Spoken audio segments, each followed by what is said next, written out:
नमस्कार मंडळी. तुमचा भाऊ निघाला गावाला. सकाळी सकाळी बस पकडून मी निघालो गावाला. जेव्हा घरी पोहोचलो तर आमचे शेठ माझ्या स्वागतासाठी थांबले होते आणि मी आल्यावर त्यांना इतका आनंद झाला की ते मला सोडायला तयार नव्हते. मी घरी आल्यावर जेवढा आनंद घरच्यांना झाला होता त्यापेक्षा कैक पटीने आनंद या शेठला झाला होता. त्यानंतर मला दिसले काळोबा जे काहीतरी करत होते, पण जेव्हा मी कॅमेरा त्यांच्याकडे केला ते लगेच साईडला झाले. काय करत होते देव जाणे. त्यानंतर घेतले आपल्या गाडीची एक राईड. घराबाहेर आलो आणि दगडावर चिवताईला तांदूळ टाकले.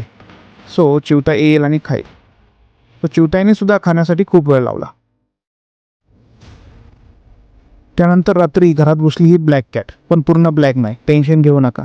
नाही तर आजकाल लोक पूर्ण काळी मांजर असली ती काळा जादू वगैरे म्हणतात.